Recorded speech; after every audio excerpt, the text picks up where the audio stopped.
शेरा नाम का शेर जंगल में सबसे कुशल और क्रूर शिकारियों में गिना जाता था। अपने दल के साथ उसने ना जाने कितने भैंसों, हिरणों और अन्य जानवरों का शिकार किया हुआ था। धीरे धीरे उसने अपनी काबिलियत का घमंड होने लगा। एक दिन उसने अपने साथियों से कहा कि आज से जो भी शिकार होगा उसे सबसे पहले मैं खाऊंगा, उसके बाद ही तुम में से कोई उसे हाथ लगा पाएगा। शेरा के मुंह से ऐसी बात सुन सभी अचंभित थे।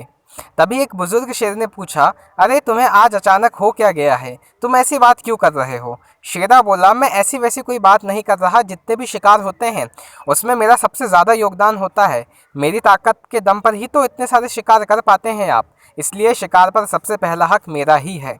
अगले दिन एक सभा बुलाई गई। अनुभवी शेरों ने शेरा को समझाया, देखो शेरा, हम मानते हैं कि तुम एक कुशल शिकारी हो, पर यह भी सच है कि बाकी लोग भी अपनी क्षमता अनुसार शिकार में पूरा योगदान देते हैं। इसलिए हम इस बात के लिए राज़ी नहीं हो सकते कि शिकार का पहला हक तुम्हारा हो।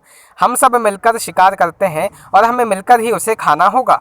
शेरा को यह बात पसंद नहीं आई। अपने ही घमंड में वह चूर बोला, कोई बात नहीं, आज से मैं अकेला ही शिकार करूंगा और तुम सब मिलकर अपना शिकार करना। और ऐसा कहते हुए शेरा सभा से उठकर चला गया। कुछ समय बाद जब शेरा को भूख लगी तो उसने शिकार करने का सोचा। वहाँ भैंसों का एक झुंड की तरफ ललकारते हुए गया, पर यहाँ जो भैंसों उसको देखकर कभी काँपा करते थे, उसने आज पर ज़रा भी नहीं घबराए, उल्टा एकजुट होकर वहाँ से शेरा को हटा दिया। शेरा ने सोचा, चलो कोई बात नहीं, अब मैं हिरणों का शिकार कर लेता हूँ, और वहाँ हिरणों की तरफ आगे गया। पर अकेले वो कहाँ तक इतने फुर्तीले हिरणों को घेर पाता।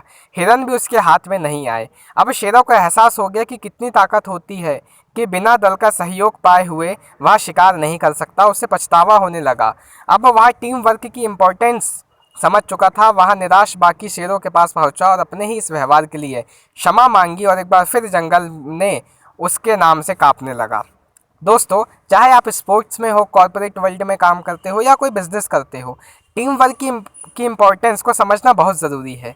टीम का हर एक मेंबर इम्पोर्टेंट होता है और किसी भी गोल को अचीव करने में छोटे से छोटा रोल प्ले करता है। नेचुरली सभी उंगलियां बराबर नहीं होती, इसलिए टीम में भी किसी का मेंबर का अधिक तो किसी का कम रोल होता है। पर यदि ज़्यादा योगदान देने वाला यह सोचे कि जो कुछ भी है उन्हीं की वजह से है, तो वह गलत है।